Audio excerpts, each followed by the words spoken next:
भाजपशी हात मिळवणी केलेल्या परिणिती शिंदेचं करायचं काय? चपलीनं या परिणिती शिंदेचं करायचं काय? या परिणिती शिंदेचं करायचं काय? गद्दार परिणिती शिंदेचं करायचं काय? उद्धव साहेब अंगार है, परिणिती शिंदे भंगार है, उद्धव साहेब अंगार है, भाजपची हात मिळवणी करणाऱ्या परिणिती शिंदेचं करायचं काय?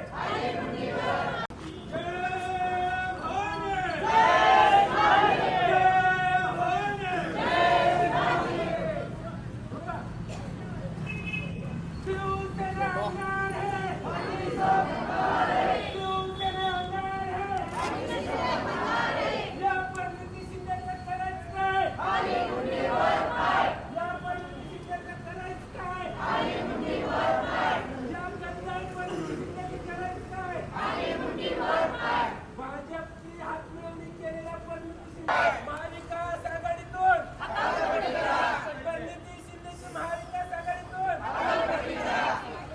परिणिती शिंदेची खासदारकी रद्द करा. पुढे जा साहेब. नेते काय आज तुम्ही निषेध केलेला आहे प्रणिती शिंदेच्या बॅनरला जोडे मारलेले आहेत, काय कारण आहे, काय सांगाल? गद्दार परिणिती शिंदे यांनी सोलापूर जिल्ह्यातील शिवसैनिकांचा घात केलाय. त्यांनी महाविकास आघाडीचा धर्म पाळला नाही, म्हणून महाविकास आघाडीच्या सर्व आमच्या पक्षातील नेत्यांकडे मागणी आहे, ताबडतोब ह्या गद्दार परिणिती शिंदेची हकालपट्टी करा. नुसती ह्या गद्दार परिणिती शिंदेची हकालपट्टी नाही तर ही जी काँग्रेसने खासदारकी रद्द केली पाहिजे ताबडतोब. अहो हिला लाज लज्जा शिल्लक असायला पाहिजे होते. अहो शिवसेनेच्या जीवावर ही खासदार झाली. अहो आमचे उद्धव साहेब आजारी असताना यांनी उद्धव साहेबाचं बूट पुसायचं काम केलं, बूट चाटण्याचं काम केलं सभा मागण्यासाठी आणि निवडून येण्यासाठी. आणि उद्धव साहेबांनी आजारी असताना देखील परिणिती शिंदेसाठी सभा घेतली. तिला एवढी देखील जाण राहिली नाही.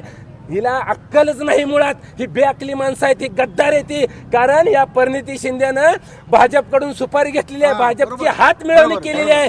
म्हणून तिकडं खासदारकीला भाजपनं तिला मदत केली, म्हणून इकडं तिनं सुभाष देशमुखला निवडून आणण्यासाठी आज तिनं अपक्ष उमेदवाराला पाठिंबा दिला. आणि पण आम्हाला काय फरक पडत नाही, आमचा उमेदवार तर निवडून येणार, त्यात वादच नाही. मला या माध्यमातून महाविकास आघाडीकडे मागणं आहे आणि उद्धव साहेब आपल्याला पण हात जोडून विनंती आहे, या काँग्रेसवाल्याला जवळ तवा ह्याला ठेचून काढलं पाहिजे. यांना आपण सहनशीलता घेतली, यांना वाटत असेल की आपण महागार घेतोय.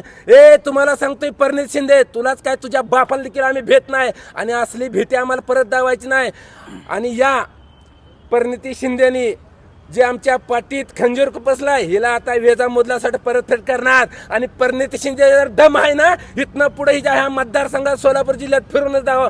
परिणिती शिंदे जिथं जिथं दिसेल तिथं तिच्या गाडी अडवून तिची फोडतोड केल्याशिवाय आता आम्ही सोडणार नाही. काय नक्की या संपूर्ण या संदर्भातला अहवाल आपण वरती दिलेला आहे का? मी या संदर्भामध्ये काँग्रेसनं कसे या सोलापूर जिल्ह्याची नासाडी केली आहे सर्व सांगितलेलं आहे, वरिष्ठांच्या कानावर घातलेलं आहे. या पद्धतीनं सोलापूर जिल्ह्याचं राजकारण कसं या परिणिती शिंदे नावाच्या माणसानं कसं बाद केलेलं आहे. या आता हिला खूप काय बोललो असतं, महिला आहे म्हणून आवर्त घेतो, पण ही लायकीची नाही, यांचं चांगलं नाव घ्यायची ही लायकीची नाही आहे, ही विश्वासघातकी आहे.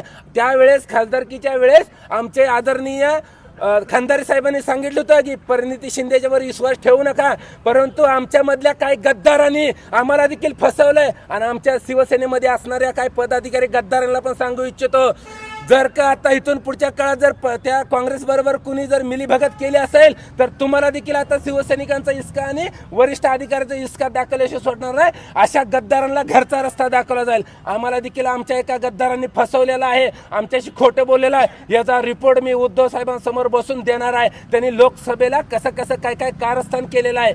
आणि म्हणून परिणिती शिंदे वाटत असेल की सगळी शिवसैनिक आणि पदाधिकारी विकले जातील. अरे शिवसैनिक विकला जाणार नाही, तुमच्यासारख्याला विकत घ्यायला बसलेला आहे. बरोबर आहे.